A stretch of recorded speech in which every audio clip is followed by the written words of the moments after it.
just saw that.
داخل جنگ میشن اینجا فساد قوم داره حملات سر امریکایی یا سر افغان ها حملات سر حیوانات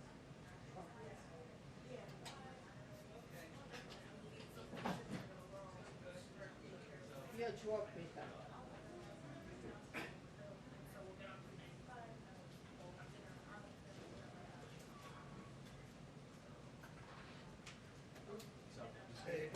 See you. Joining you in the aisle today. You're an aisle person today. Playing a new strategy. استاد میلر جنرال استاد میلر گفته که اگر طالبان عملاتشان را ادامه بدهند ما چی میکنیم؟ اکشنشان میکنیم؟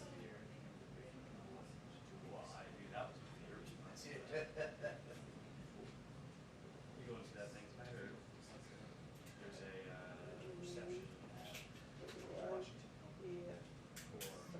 یعنی اون چی مانده بود؟ از کجا سپورت that had been handled now. خب بگیش چی بود؟ 650 نفر رو نگاه میکنم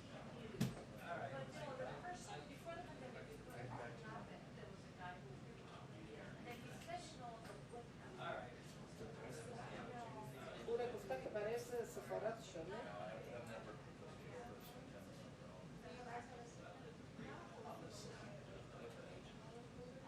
دیگه زیادتر نمیشه حالا سوال هایی که گرفتیم که چرا بین غنی و عبدالله کنفرانس مطبوعاتی نشد و دیگه the US intelligence community said that Afghan government will fall Taliban within 6 months of US withdrawal.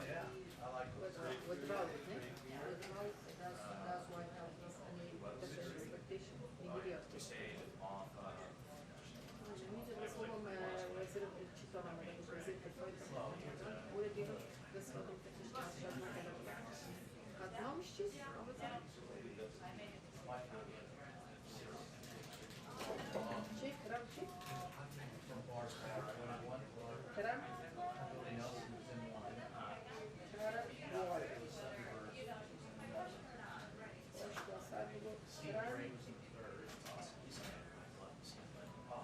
Karen Waller Karen Waller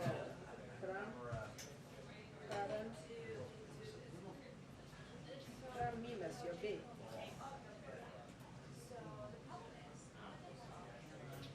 Karen Karen давай правда мачо не видишь я не Karen Waller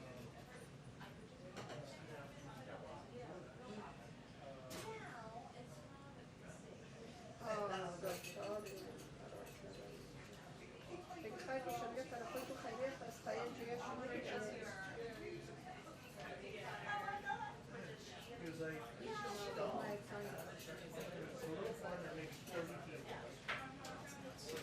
والله عمومیش نیست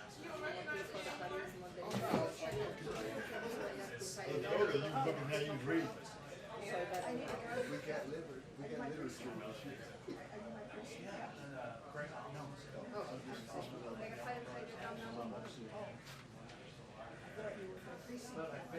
That's the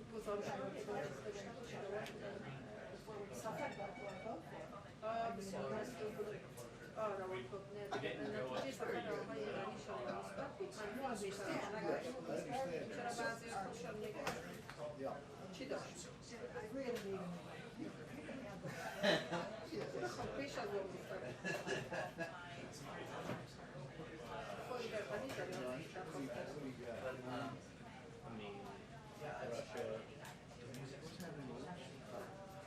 So that was one thing. I know that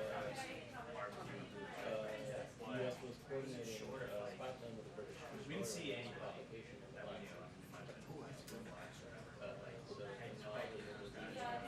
Which are like Surfside, Dead, there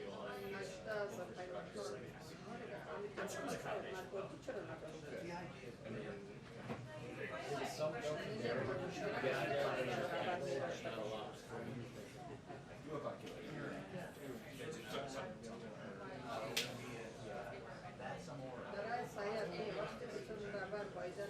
I feel like today's the catch your breath day. I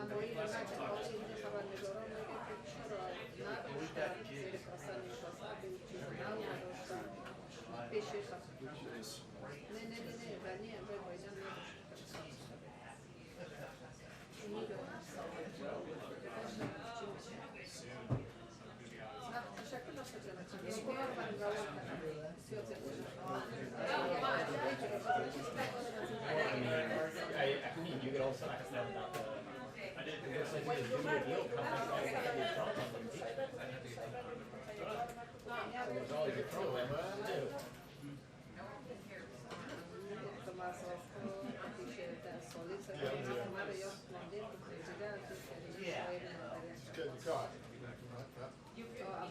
Fuchs, daj takie I just saw your doppelganger. Oh, it's when I was coming in.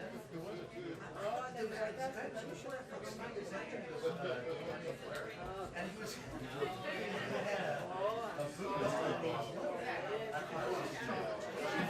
Yeah, but it was. Yeah. No, but it didn't work. I go, oh. Yeah, well, I did double take.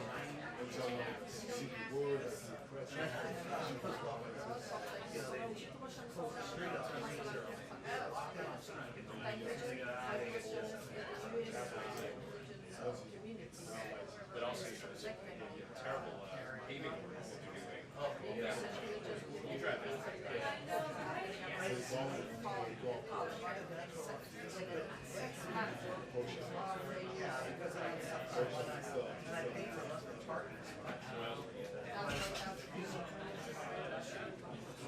Makes it a lot easier. Oh, yeah. More open schools. Yeah. And, well, and, yeah, right? Guys, he's leaving. Which is the departure down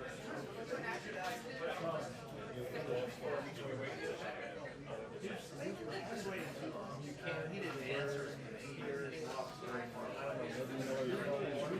But no, I know he turns away. He keeps on going. He does a run where he gets there. What run? Yeah. Which is always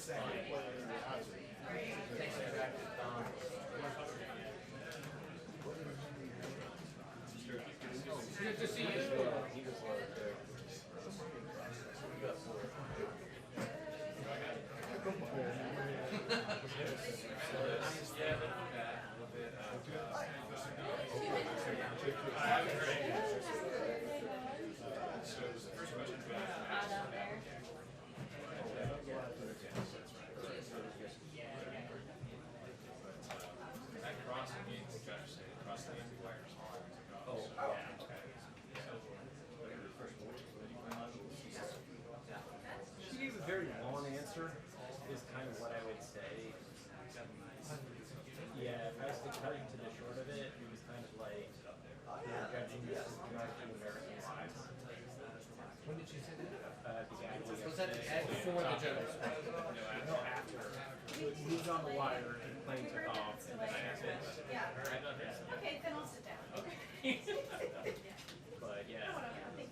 found your personal. Thank you, Bob. So I've got this.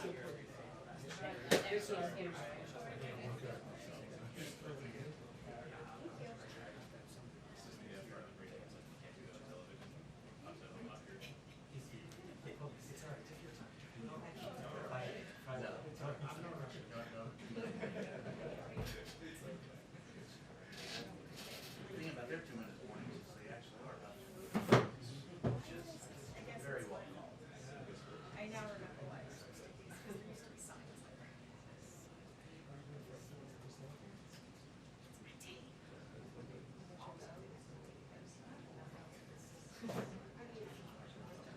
You know, it's about these. That is a tease. Okay.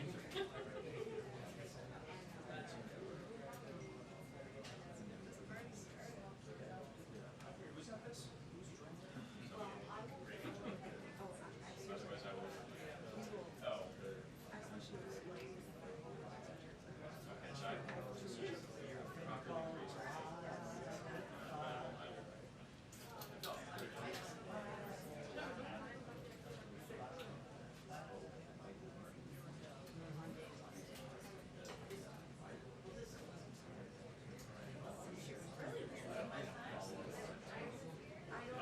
But I mean, I could be completely wrong. I walked by to get my phone. Then my yes. I also foresee causing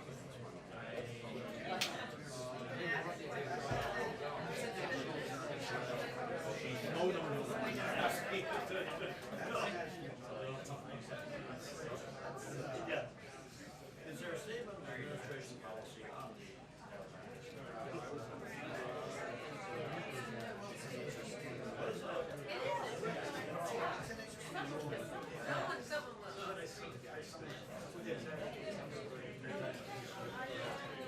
Trump just called for Millie to resign.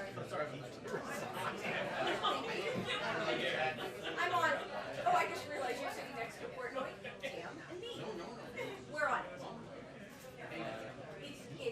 It's not good. I'm sick. I hope that my man is there, but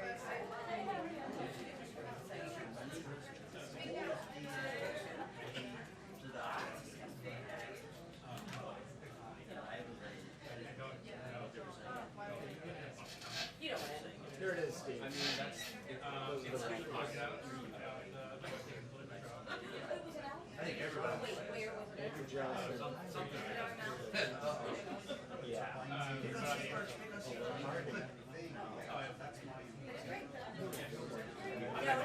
my far. Yeah, that's right. I'm very excited. You don't have to apologize. We're looking at the presidential race. Of course you guys are.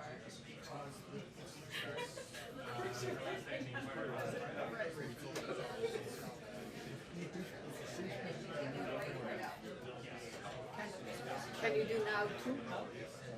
Very excited. Great that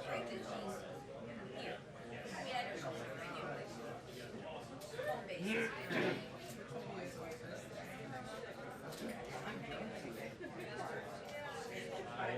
First, and then I gotta cut it off. I parked on it, all streets were closed, and I never used to park during COVID. And my Just to make sure that everything gets approved. and I had to run because I was trying to make some streets.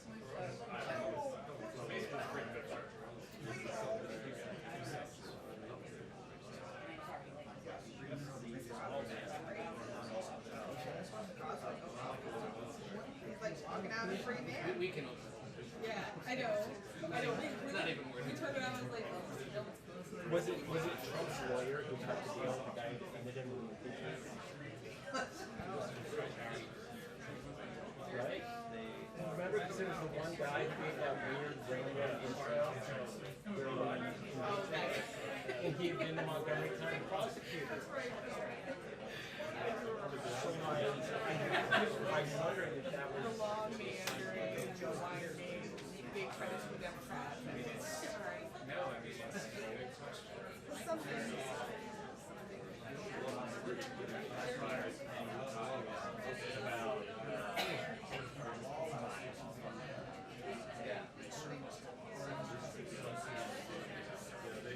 No,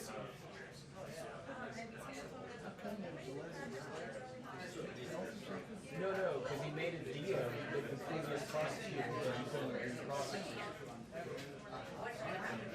And so it was a violation of that agreement. And the question is whether he made the deal with the prosecutor. I'm like, oh, yeah, he then defended Trump. It was really aggressive. Not around here, I don't know if they're around here, but like these parts of like Gator and Average.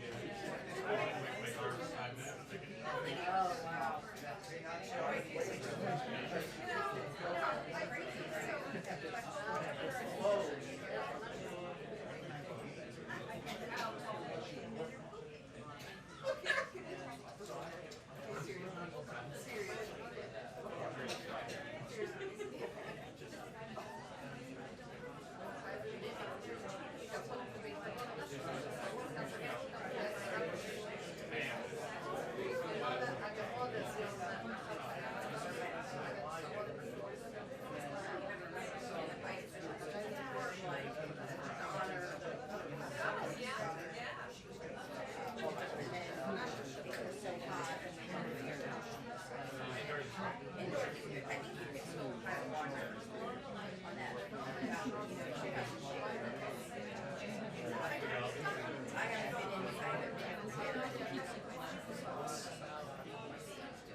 No, I'm just sharing.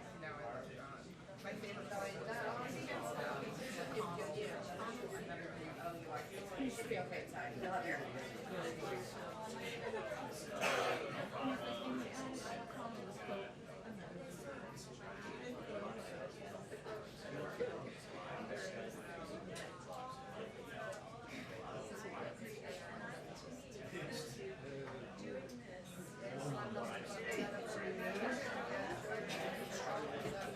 Just like, I love how you're good.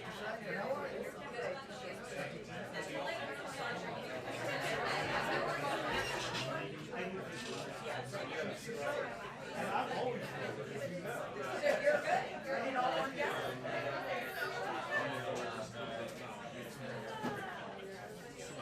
I just have Colin covered. I just have Colin covered for me. Yell out, bar the door, never let someone in. You know, it took me a week. I went up and been to Bryce, Grand Canyon, and a wedding. And by the time I was done with that, I was so exhausted hiking the canyon. I had forgotten in 170 years that I had forgotten the exhaustion of being on the trip. Are you?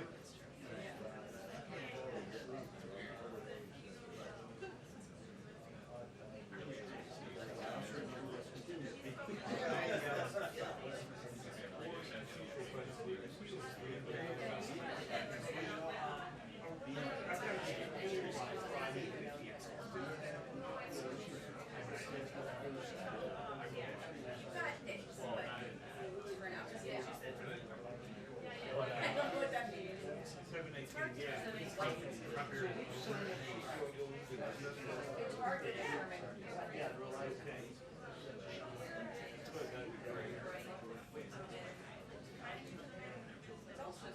And now you just sign up for Friday. Yeah, yeah. Friday will be a good flight.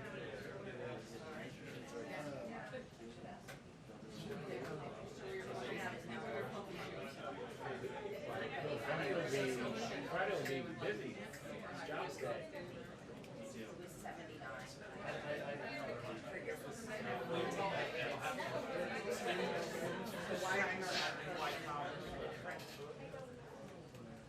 Thank you very much. That's just, it's like a, it's a, oh, just a spreadsheet, right? I will wait. But it will say in-town polls. Except for Chris. Except for me. No, I just thought, I'll try not to. George waits till the end. He has a strategy. You want But you're like, what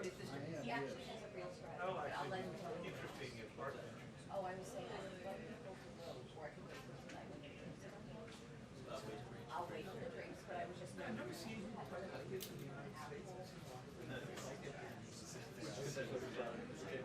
Well, I did share it. Yes, so we'll discuss it later. Oh, I just realized why I can't pull it for later. No. I wonder why I heard from zero people. It's a virtual pride fest.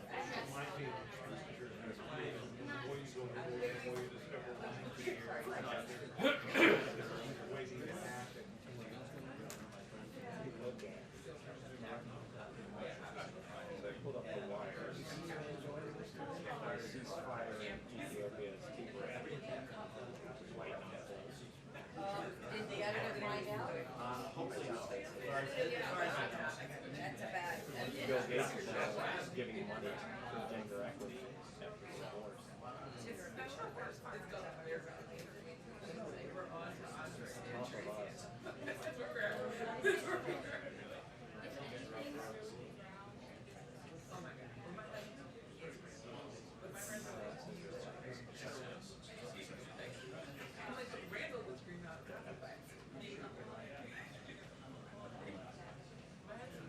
Boy Scouts membership down 40% in 2024.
For our story, bonus in my understanding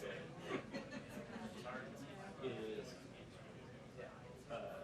Cosby does a deal with Bruce Casper, who then becomes the lawyer who defends Trump in the impeachment.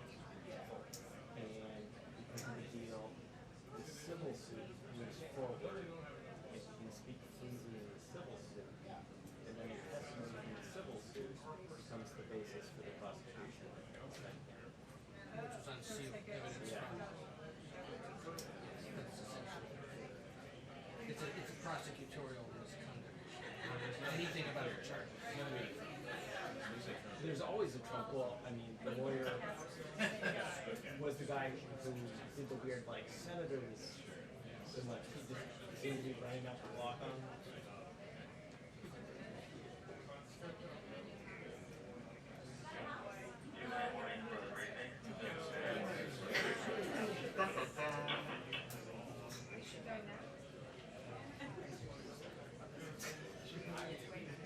They just need castle thunder or something after that, or a Wilhelm scream. 2 minutes of work.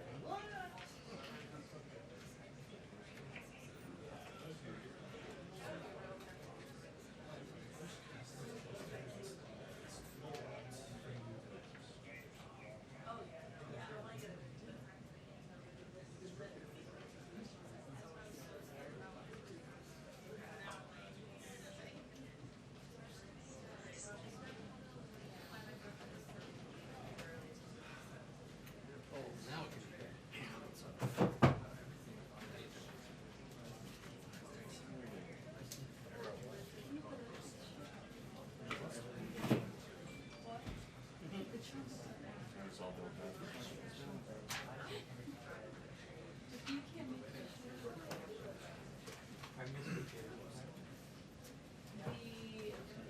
The DA, who is the reason that Bill Cosby is walking free, is the guy who represented his wife.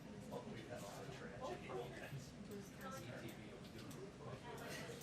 Yeah. The guy who said Philadelphia.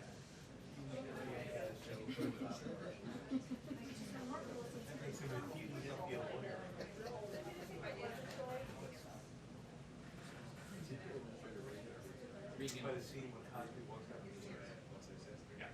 bet it looks horrible.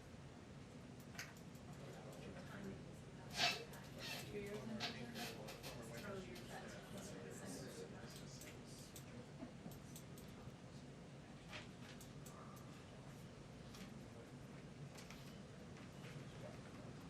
Hi, everyone. Good afternoon. Good to see you too. Okay, it is so great to welcome back our administrator of the Environmental Protection Agency, Michael Regan. He's here to talk more about the bipartisan infrastructure framework, which includes the largest investments in the nation's clean water infrastructure, including funds needed to eliminate and replace 100% of lead water pipes and service lines. Across the country, pipes and treatment plants are aging, and polluted drinking water is endangering public health.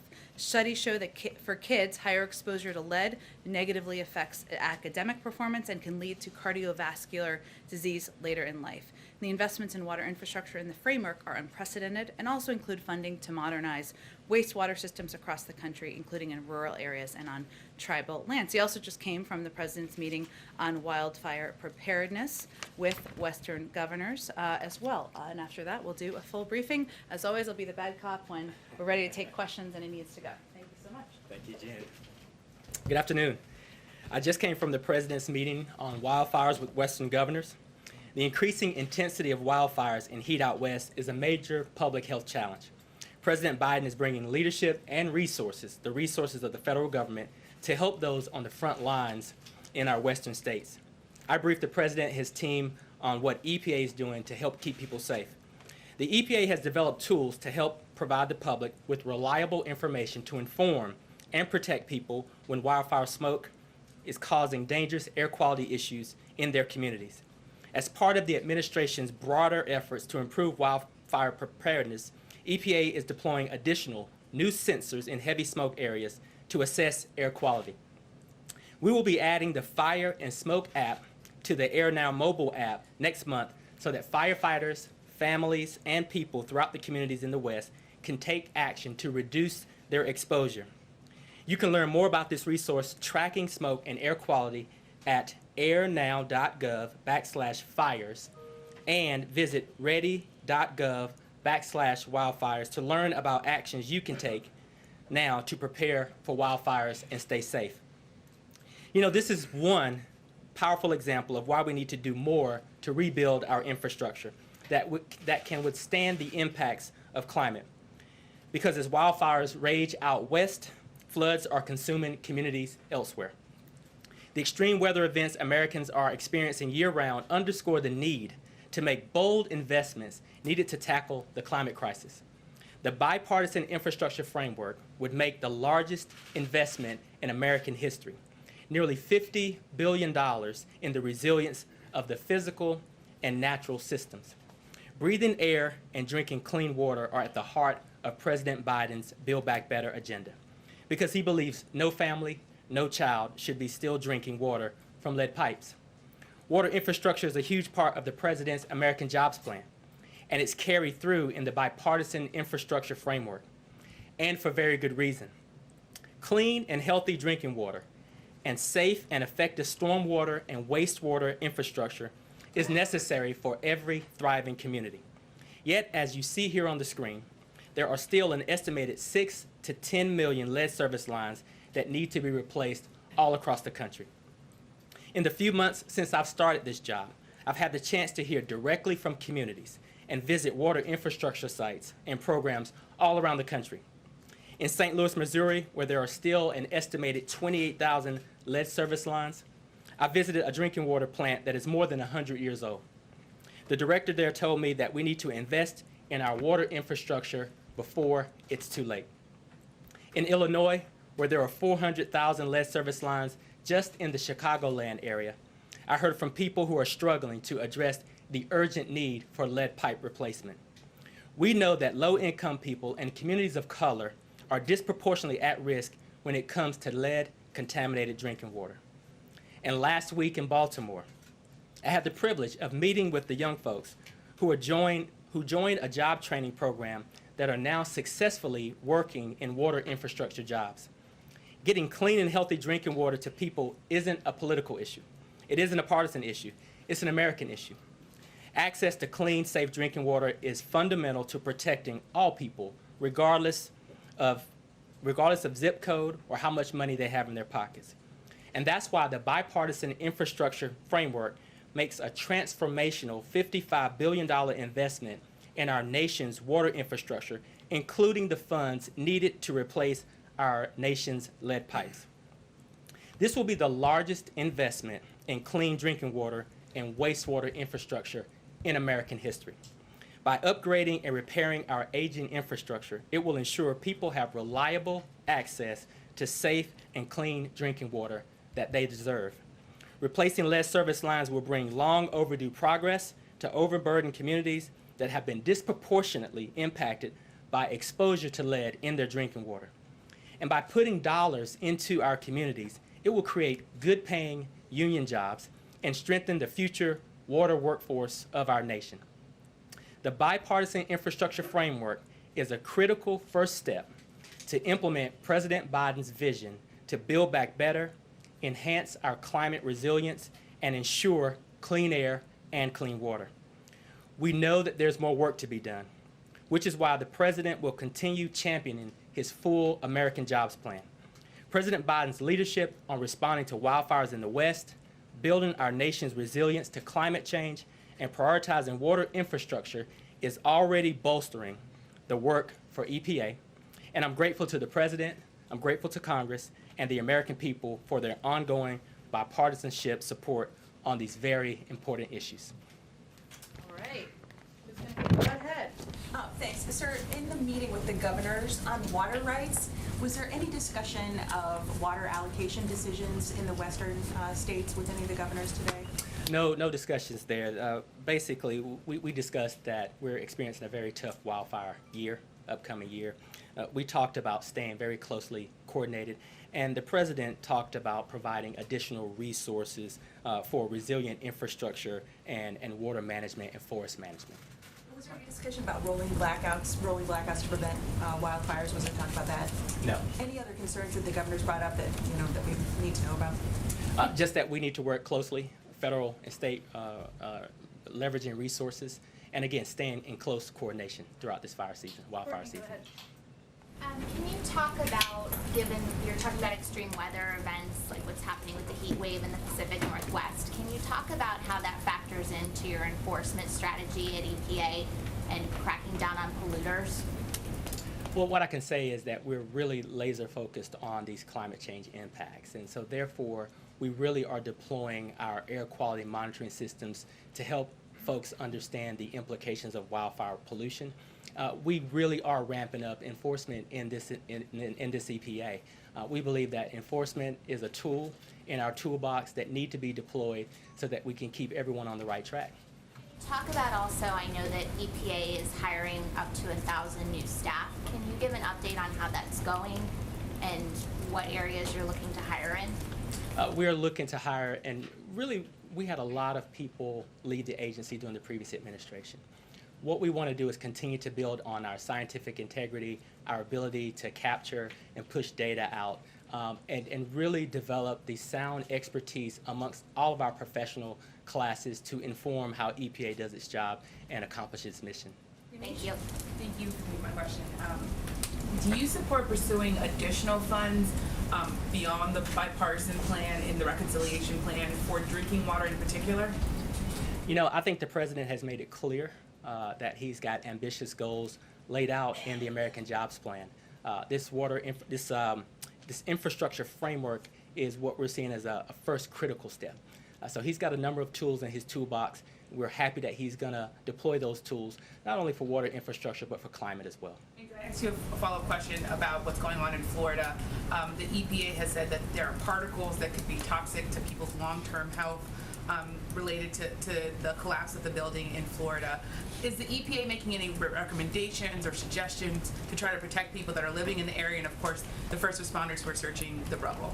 We're actively engaged with all of the elected officials on the ground. Our regional offices are deploying air monitoring systems and the latest information to be sure that we keep the public safe. Are you confident that the people that are searching the rubble, that they're getting the protection that they need so that they don't end up like the first responders in 9/11, who of course suffered all sorts of long-term health issues? I'm confident that our agency is partnering with the sister agencies to provide the latest and best information so that those on the ground can govern themselves in a very safe way. Thanks, Jen. Administrator, the last several days here in Washington, right across the street from this building, there have been protesters who've been holding signs saying things such as, "Biden, you coward, fight for us." What's your response to that criticism, and if you could assess the claim that they're making that the president on that issue is a coward? What I can say is that this is a historic investment. This is the largest investment in American history, both on water infrastructure, but we also see some strong movement on climate in this infrastructure bill as well. When we look at the supply chain for electric vehicles, when we look at charging stations that will be deployed all across this country, what I would say is a first critical step, but the president is holding tight to his vision, and the president is looking again at all of the suite of options that he has from a toolbox perspective to pursue the goals that he's laid out. Thank you. You mentioned that the EPA in D.C. is in touch, actively involved with, or actively engaged with officials in Florida. Do you agree with the Energy Secretary Granholm that it's possible the Surfside condos collapse may be a result of climate change? I don't know if we have enough information at this point. What I'll say is EPA, both our headquarters and our regional offices, are coordinating with the state of Florida and folks in that region to really understand what's happening on the ground and be sure that we're deploying adequate resources to keep those actions safe for those folks. Thanks, Jen. There are millions of people across this country who are not on the water system. They rely on well water. So to those millions of people, every time you test their wells, they're coming up with fecal coliforms, arsenic, antibiotics, and other heavy metals. What does this do to address those millions of rural and suburban people who are not on a water supply line but rely on well water? EPA, we have a lot of tools existing to focus on water quality and water quality protection. What I would say, again, when we look at these infrastructure bills, they're doing a really good job, not only to help with lead service pipelines and water infrastructure, only, but when you look at the American Rescue Plan, you look at the President's very ambitious budget for EPA, what we're doing is we're bolstering our ability to collect the data and information we need to keep the public safe, and where we need to lean in on our enforcement. Well, I understand that, but in response to what Steve was saying, there are those who are rural and suburban residents who believe that the cowardice in the administration comes by not addressing a very real issue about poisoning well water. Are you addressing that? I think we're looking at a range of options to look at water pollution. PFAS, I think we've got a number of budget requests in that we hope the Congress approves for EPA to really bolster its actions there. I think that there are a number of tools in this toolbox that the President is deploying to get at water quality protection for all citizens. So there is money allocated for it? To address that water well issue. There is money in this? There's money in the President's budget request for EPA to do a better job of looking at water quality protection for all Americans. Okay, we're going to do Lynn and Josh, and then we've got to let the administrator go back to fixing our pipes. Thank you for taking my question. Noting that you did mention Chicago, what is the timetable or the timetable for a timetable of appointing a much-needed regional administrator for Regional 5? Democratic Michigan and Illinois members of Congress have been pushing competing contenders, as I'm sure you know, Deb Schor and Michael Ragland, for the job. What's up? We're on an expedited timeline. I just spoke to top candidates this morning and yesterday morning, and so we're pushing those recommendations over ASAP.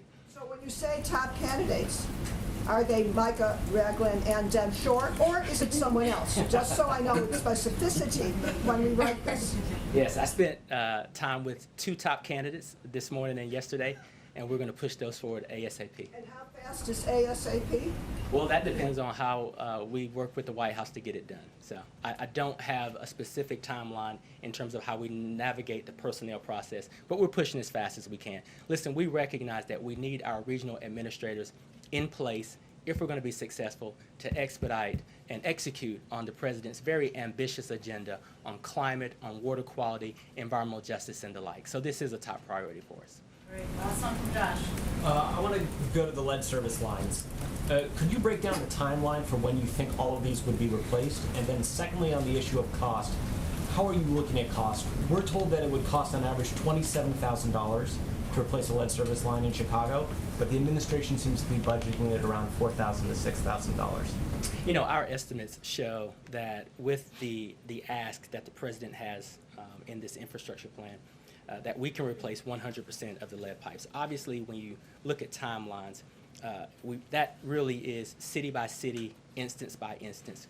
We are ready to engage with our state partners. The good news is EPA has water infrastructure programs in place. We have the infrastructure to push these resources through, to partner with our state and local officials to get this done on an expedited timeline. Will it be done overnight? Absolutely not. Will it be done as quickly as possible? That's what we're pledging to do. So what's the range between overnight and as quickly as possible? Well, we haven't gotten that far yet in terms of putting an actual timeline on the quickest city we could do and the one that would take the longest term. But he can come back when we know more. Thank you so much, Administrator Regan. Appreciate you taking the time today. Thank you. Thank you. Thank you very much. Thank you. Okay, just a few more items for all of you at the top. As you all know and noted, and in your questions, the President convened cabinet officials, governors from Western states, and private sector partners this morning to discuss how we can all work together to strengthen prevention, preparedness, and response efforts. In the meeting, the President asked participants what additional resources they needed and what immediate actions can be taken to protect communities, improve emergency preparedness, and address the growing wildfire threat, both by preventing them from happening and ensuring the federal government's response is as quick and effective as possible. And to do that, we also announced a series of actions today to address the growing and severe threat of wildfires, protect communities from devastation, and save lives, which were outlined this morning. We can certainly talk more about. As you may have also seen, in a few minutes, the President will sign the Sergeant Ketchum Rural Veterans Mental Health Act, which will create 3 new mental health centers for veterans battling severe mental health issues, including post-traumatic stress disorder. It's estimated that at least 1 in 5 veterans return from combat with a significant need for mental health support, yet 85% of veterans coming home to rural communities are in areas with a shortage of professional support. As the President has repeatedly reaffirmed, we have a sacred obligation to care for those who serve, and this bipartisan bill will help our rural veterans get the support they need. Later this afternoon, the President will also sign 3 additional bills, one to protect our climate from methane, one to protect consumers from predatory lenders, and one to protect workers from employment discrimination. Each of these bills are common sense protections that passed with bipartisan support. Bipartisanship, alive and well in Washington. Watch out. Also today, the White House will host a virtual eviction prevention summit to support and facilitate coordination among local public officials, court officials, legal service organizations, local bar associations, community-based organizations, emergency rental assistance administrators, and local philanthropies from cities across the country to work on developing local eviction prevention action plans. This summit is just one of a number of steps we are taking, that we announced last week, I should say, to keep people in their homes by protecting renters and helping state and local governments prevent evictions. Also, in our ongoing news about getting vaccines out to the world, we are shipping 2.5 million doses of Johnson & Johnson vaccines to Colombia as a part of our continued effort to end the virus everywhere. Finally, sorry, I have 2 more things, and then we'll get to questions. Today, Vice President Kamala Harris led the U.S. delegation to the Generation Equality Forum in Paris and provided live virtual opening remarks. She restated the United States' commitment to gender equality, and she made the case about how gender equality is tied to democracy. Following her remarks, we announced several robust deliverables in 3 areas: gender-based violence, economic justice, and sexual and reproductive and health rights. As one final note, and as a point of privilege, today is the last day of Pride Month, and I am honored to host a pre-recorded virtual convening on transgender equality later this evening. At this convening, young transgender and gender non-binary leaders from across the country will share stories about the impact the state-level anti-transgender legislation has had on their well-being, their experiences of multiple intersecting forms of discrimination, and best practices for advancing acceptance. And the program will feature a range of officials from the federal government, as well as openly transgender athletes, leaders, and elected officials. With that, Josh, go ahead. Thanks, Jen. 2 subject areas. Russian President Vladimir Putin says that a U.S. reconnaissance aircraft was operating in sync with the British destroyer last week in the Black Sea. Was the U.S. coordinating with the British ship? And was this, as Putin claims, a provocation? I don't have anything to detail or confirm from you here from the podium. I'd certainly point you to the Department of Defense on any specifics. As the President noted when we attended the summit, when he participated in the summit just a few weeks ago, our objective, I should say, is certainly to move forward on a more predictable and stable relationship with Russia. He announced a number of forward-looking actions in that regard, and that certainly is guiding our strategy. And then secondly, South Dakota Governor Kristi Noem said she'll use a donation from a Republican donor to fund the deployment of up to 50 South Dakota National Guard troops to the U.S. border with Mexico. Does the White House have any concern about this as a proper use of and the funding mechanism for National Guard troops? I would certainly have to check with our team on that. Josh, I'm happy to do that after the briefing. Go ahead, Steve. Walk us through what the President will be doing tomorrow in Surfside, Florida. Will he actually visit the building site? Well, I know first there's a lot of questions about this, and as details become finalized and available, we will make them all available to you. So let me outline for you what we have at this point, which is pretty consistent with what I outlined just yesterday. Just one moment. So while the President and First Lady, who is joining him on this trip, are in Florida tomorrow, they will be thanking heroic first responders, search and rescue teams, and everyone who's been working tirelessly around the clock. They will also meet with families who have been forced to endure this terrible tragedy. In terms of the logistics and the schedule of the day, we're still finalizing those details. Of course, we hope to have them all nailed down before the end of the day, given this trip is tomorrow. But unfortunately, I don't have many additional specifics at this point. Clear whether he'll visit the building or just not able to announce it yet? We're still working out the final components of the trip tomorrow. And as I would note, and the president repeated this to me multiple times yesterday, every component of this needs to be coordinated with officials on the ground. There is still an ongoing search and rescue effort on the ground, and we want to ensure we're not doing anything to pull away from those resources. And secondly, on Afghanistan, are you now days away from completing the withdrawal? I'm seeing a number of reports about this. Well, I would say that we remain on the timeline that the president announced just a few weeks ago, which is to get our troops out of Afghanistan while having a remaining diplomatic presence on the ground by September. In terms of the specifics of the operational components of that, I'd certainly point you to the Department of Defense, but nothing has changed on our timeline or objective. Is the president planning an event around the pullout? There's not a planned event at this point that I'm aware of. Go ahead. Go ahead. If I can follow up very quickly on Afghanistan. Sure. I know the timeline remains the same. Can the U.S. commit that all interpreters, drivers, others who help the U.S. force during its commitment in Afghanistan will be out by the time of its departure?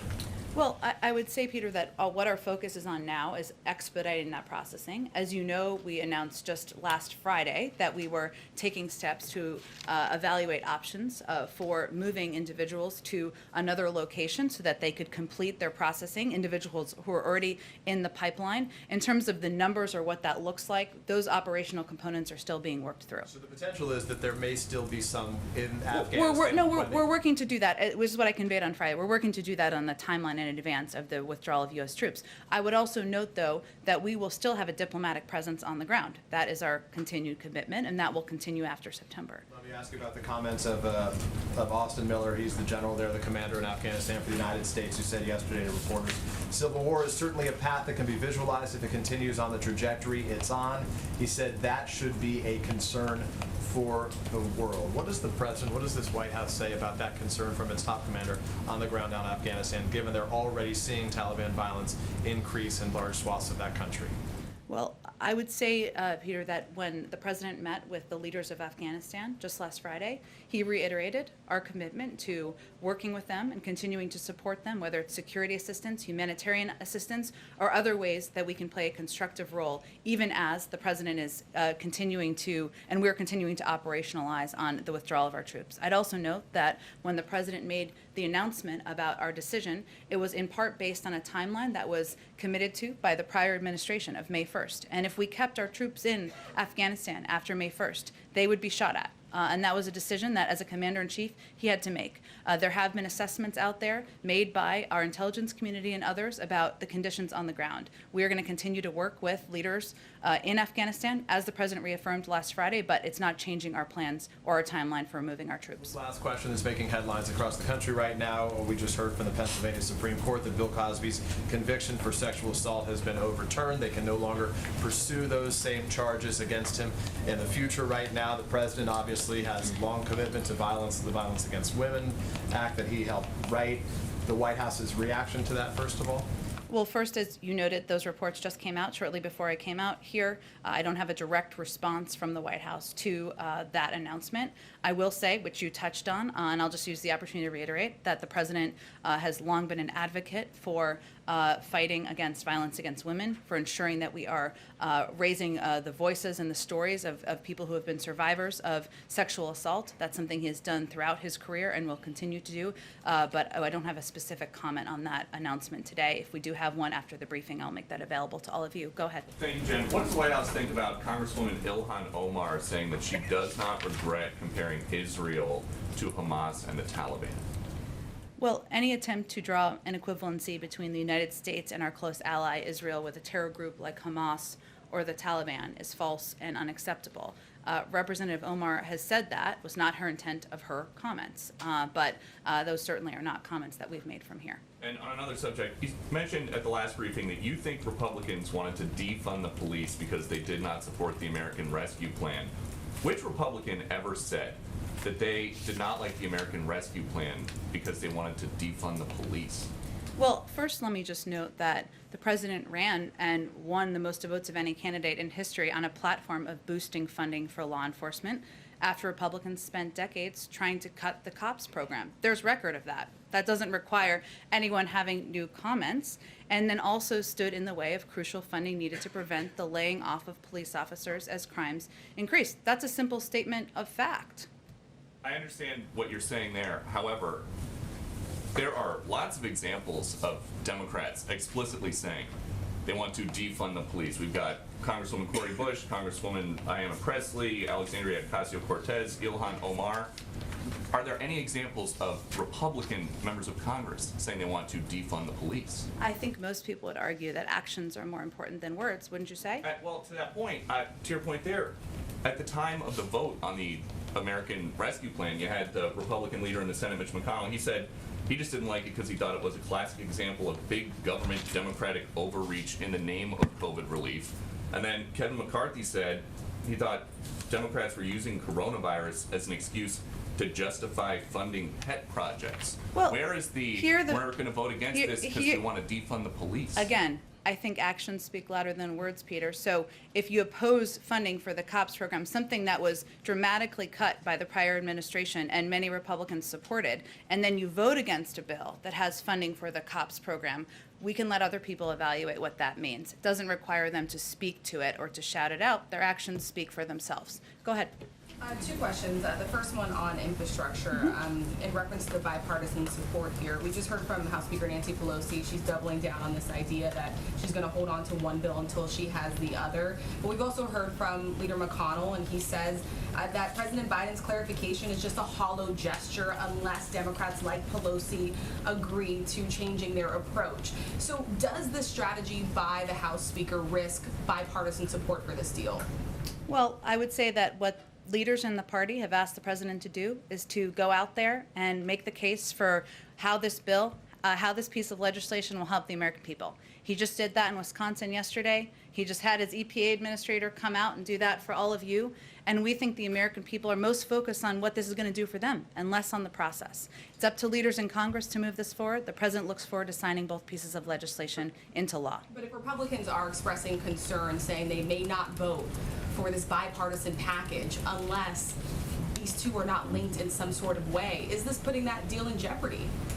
Again, I will leave it to you and to leaders to evaluate, and I will leave it to leaders in Congress to determine the sequencing and the process moving forward. The president looks forward to signing each piece of legislation into law. Can I just ask one quick question on police reform? Sources are telling us that they have now hit a major roadblock in negotiations. I'm curious if the president has been briefed on that. When was the last time that he spoke to the lead negotiators, including Republican Tim Scott? We're in regular touch with the negotiators. I don't have a timeline or a specific last call with the president, but senior members of his team are certainly in close touch. We'll let them speak to where they are in the process and where they are in moving the process forward. The president remains eager to sign the police reform bill into law. Go ahead. On police go ahead. Let me go to April and then I'll come back if that's okay. Go ahead, April. On police reform, there is a stumbling block. It's qualified immunity. We're hearing that mainstream policing organizations are upset about the financial piece, that it could possibly bankrupt police officers and police departments. What does the administration feel about that? For police to be held accountable and there to be transparency on this, and these police agencies are saying no because of the financial component of it. What do you say? Well, I would say, April, that there's an ongoing discussion and negotiation between Democrats and Republicans. We're not going to weigh in on that more specifically from here. The president believes that it's important that police reform is long overdue. There are difficult components of this discussion. A lot of those are happening in private, which is the place where they should continue to move forward. Would the president be okay with police reform, the George Floyd Justice in Policing Act, to be passed without qualified immunity or component of qualified? We're not going to get ahead of the negotiators who are representing the interests, having challenging discussions, no doubt, about how to move this forward. We'll take a look at it when they have the framework and they're ready to talk about it publicly. And is there also concern now that Senator Tim Scott has the support of Senator Lindsey Graham on this policing issue?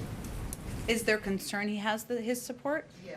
Again, April, once they are ready to talk, once the negotiators are ready to talk about the specifics of the framework and where they are, I'm sure we can speak to that from here. We're not at that point quite yet. Go ahead. Are you expecting the framework to come out? Tim Scott was supposed to have it today. We'll leave it to the negotiators to convey when they're ready to talk about it publicly. Go ahead. We'll ask you back to Afghanistan just real quick. Following up on the comments by General Miller. Was anything he said to reporters in the last day or so new to this White House, or had he conveyed those concerns to the president? I'm not going to get into private conversations. I will say there have been intelligence assessments that have been out there that we have not walked away from.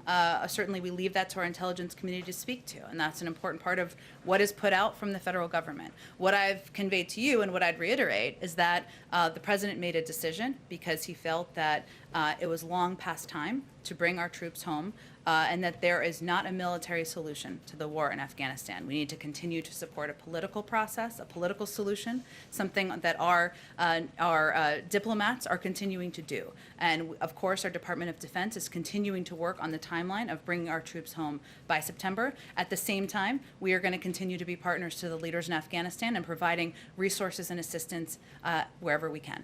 Did he surprise you? Did he surprise you? I'm not going to get into any more details of private conversations. Go ahead. And this is the end of June, which was supposed to be the month of action on voting rights. And it ends with an interesting situation in New York City as they try to now retabulate votes, and they won't give us the final result for at least a few more days. Does this White House, does the administration more broadly have any concern with what's going on in New York, given the fact the president had said earlier this month in his statement that the work ahead of us is to make voting accessible to all American voters and to make sure every vote is counted through a free, fair, and transparent process?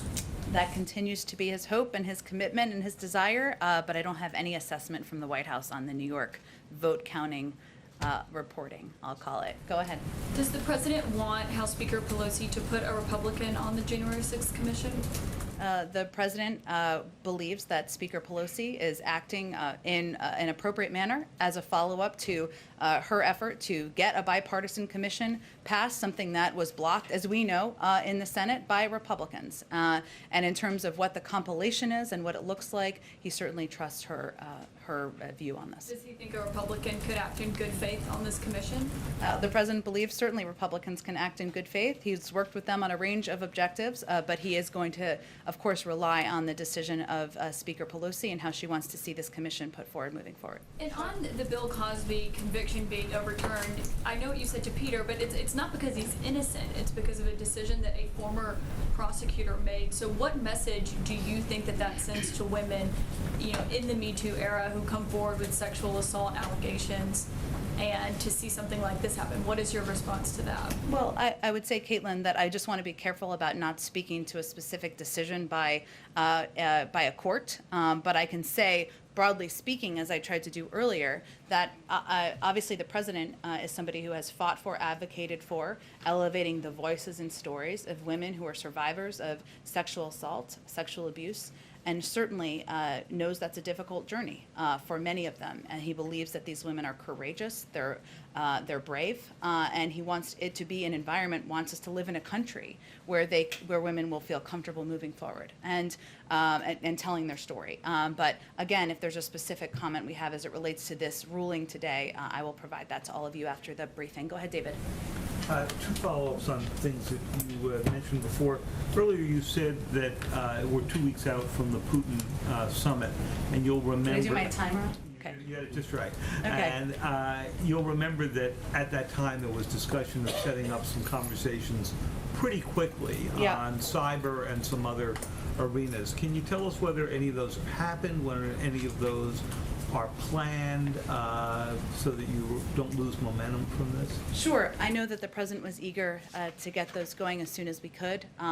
Many of those will be happening. Of course, all of them will be happening below the presidential level. Let me talk with our national security team and see if there's an update on what's underway already and what's ongoing. Okay, and on Afghanistan, you mentioned the intelligence reports that were out pretty widely. One of them suggests, one U.S. report suggests that within 6 months or so, Kabul could easily be overrun, just given the progress that the Taliban have made. Were there any commitments made to President Ghani when he was here, or any contingency plans discussed about what the United States would do if it did look like the capital could be overrun? I would say, David, that the president reiterated what his announced position has been, that we are planning to withdraw our troops from Afghanistan on a September timeline.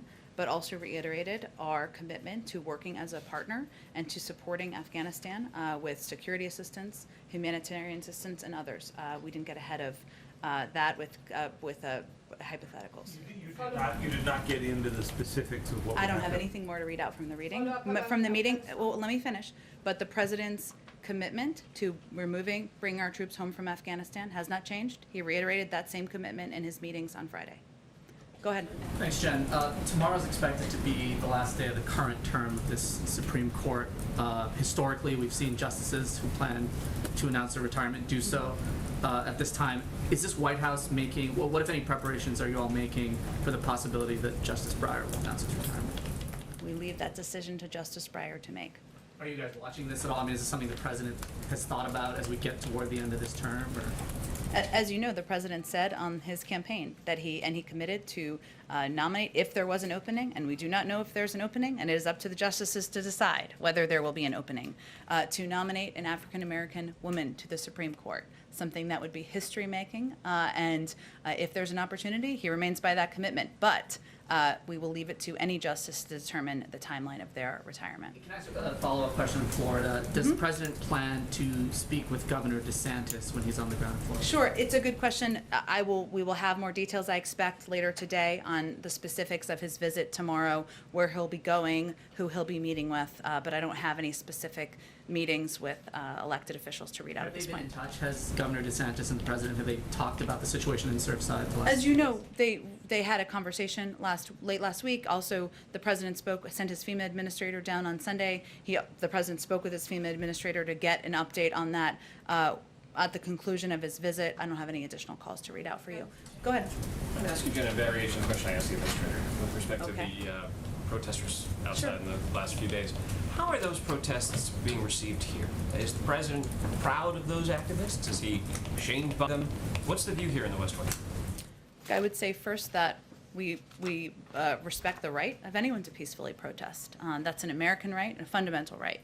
I will say that the president believes that what's in the infrastructure package is an important down payment on addressing what he sees as a crisis in our climate, a crisis that is a priority, one of the top priorities of his presidency. And I've outlined a few of these items before, but again, it's incumbent upon us to continue to talk about it, to make sure everybody who cares as passionately as he does and we do about the climate crisis understands that in this package, it has the largest investments in the nation's clean water infrastructure, as the administrator noted, eliminating and replacing 100% of lead water pipes. It's the largest investment in addressing legacy pollution that harms the public health of communities and neighborhoods, and billions to reclaim abandoned mines and cap wells. The largest investment in public transit, something that will help reduce greenhouse gas emissions in the country. It will modernize the electrical grid with a new grid development authority and largest investment to date in America's electrical grid. And of course, it invests in electric vehicles. I'd also note, and you may have seen a memo we put out yesterday. If not, I know we've put out a lot of paper in the last few days. So if you haven't, I will highlight a few things in there. There's components the president will continue to fight for in the reconciliation process to continue this effort, including providing tax cuts for businesses and consumers who invest in clean energy technologies, sending a market signal that brings additional private investment off the sidelines and into modernizing our electric grid through an energy efficiency and clean electricity standard, and mobilizing the next generation of conservation and resilience workers. And I say all that because those are all key components and priorities that a lot of climate activists talk about. And it's important that they understand we're fighting by their side and with them, and we want to address the climate crisis. I have a separate question. on something Yes, entirely go ahead. More than 1 million people in this country, according to reports, are living under a conservatorship or guardianship. The most famous case has come to light in the last few weeks. It's Britney Spears. Members of Congress on both sides of the aisle say that maybe there ought to be some kind of federal law that governs these relationships. Does the White House have a view on this in any way? I have been watching this case closely as a point of privilege, but I will have to talk to our counsel's office on that since you're asking me a good legal question, but I don't want to speak out of turn here. Go ahead. Has the president been watching Britney Spears? The president has been a bit busy, but as a person with young children, I don't have many places to go. Go ahead, when I'm not with all of you. That's who the kids. Looking back, is there anything on vaccinations, is there anything the administration wishes it had done earlier in the vaccination campaign that maybe would have led to more Americans being vaccinated or to have helped you reach the president's goal of 70% of adults with at least one shot by this weekend? And what do you attribute this shortfall to? Well, first I would note that we are on track to have 70% of people in this country vaccinated, 70% I should say, of adults 27 and older vaccinated within a couple of weeks. That's a significant achievement, a significant step forward. We've reduced the percentage of people who are getting COVID, who are dying of COVID by 90%. That's a huge, significant achievement. We are actually much farther than I think most people would have predicted we would be less than 6 months into an administration. I will note that where we see challenge, and we've seen this as we've gone along, where we see challenge is in among young people who are under the age of 27. And that is an area where we're going to continue to redouble our efforts to ensure that they understand the risks and the Delta variant and the risks of the Delta variant that is not discriminating by age, that we also make sure people understand how accessible the vaccine is, and that we make sure they know we're going to still fight to get them vaccinated. That's where we're going to redouble our efforts. So no, I don't look back. I don't think we look back and would change. I think we are quite proud of where we are now, and we, though, are going to keep at it, and there's still work ahead.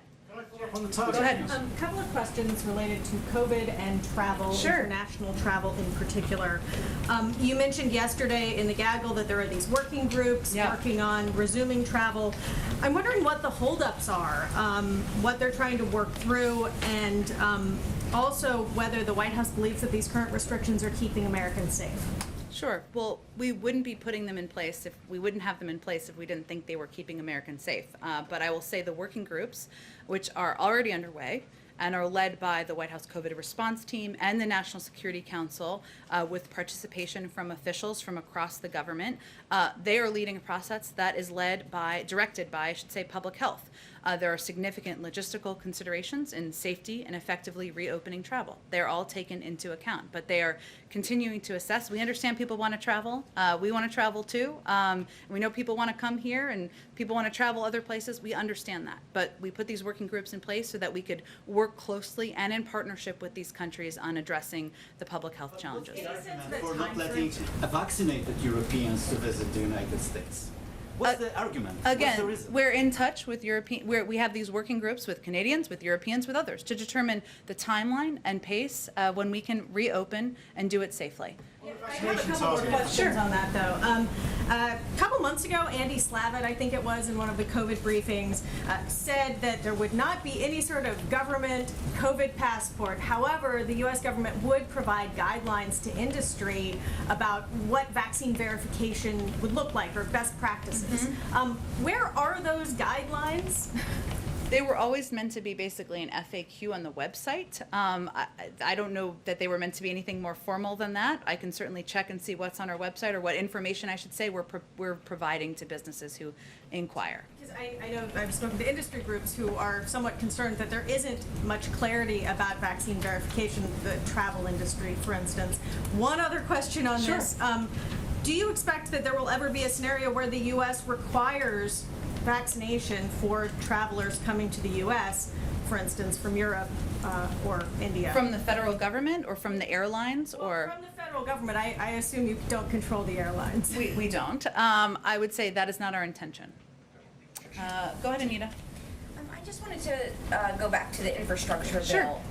So my colleagues had some reporting earlier today, perhaps some people saw, about what is going to be left out of the compromise. So obviously there are things that didn't make it in there, that the White House is not pushing for them to be in the reconciliation bill. So I guess I'm trying to figure out, is the president still supportive of those pieces? Will he push them, if not in reconciliation, will he push them in some other way? Or should people consider those items not going anywhere, dead? It's perhaps some Democrats on the Hill might try to put them in the bill anyway, the reconciliation bill. So I'm just trying to understand what the future is for those projects. Sure. Well, first, as the president said last week, and as you all know from covering bill making, there is a lot of work ahead for committee chairs and ranking members, and they're already hard at work with our staff in many cases, but at writing legislation, figuring out what's next and where this goes from here, there are going to be disagreements that need to be resolved, even among Democrats, as that process proceeds. What the president will continue to advocate for aggressively in the reconciliation package are key priorities that were left out of the bipartisan package, including rebates for electric vehicles. I think some of the reporting suggested we weren't doing more for electric vehicles. That's incorrect.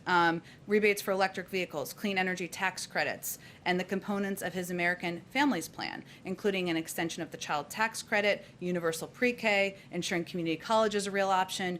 Those are all components of what the president will aggressively and ambitiously advocate for. Now, we know that there's going to be views from a range of members, some who are writing the legislation, some who may not feel comfortable with the size or components of packages. That's what's going to happen over the next couple of weeks, and we'll, of course, be closely engaged in that. We're not going to take things off the table or on the table at this point in time. Okay, I just want to make sure I understand, because you're saying something is not correct, and I want to make sure I understood. So the items that didn't make it into the compromise still could be pushed by the White House in the reconciliation bill? Well, I think what I just conveyed is components of the American Jobs Plan, including, say, rebates for electric vehicles, the clean energy tax credit, that were not in the bipartisan deal, the president would still advocate for. That's something he talked about a little bit last week. Okay, Go ahead. just kind of one housekeeping thing. 2 days ago when we had the last briefing in this briefing room, I asked about the July 4th event, and you said you would get some information. And I answered it yesterday. I didn't see what all the details I'm happy to are. repeat it for you. Yeah, I didn't see that you talked about the COVID precautions. So Yeah.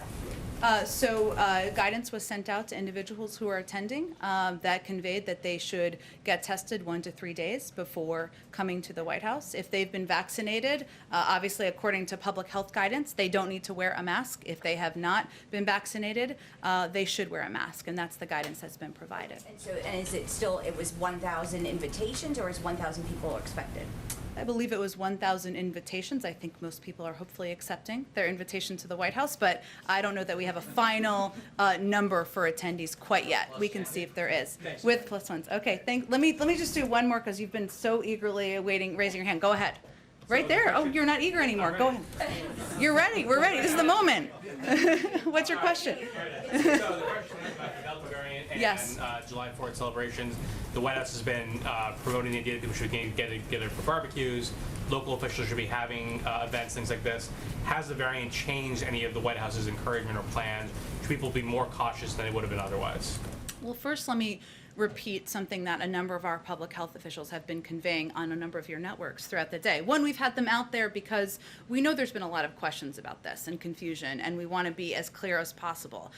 We know that our vaccines that have been approved in the United States are effective in protecting Americans from the Delta variant. It's important for people to understand that. So if you have been vaccinated, the message we're conveying is you're safe. These vaccines are effective, and that is something we want to be very clear with the public about.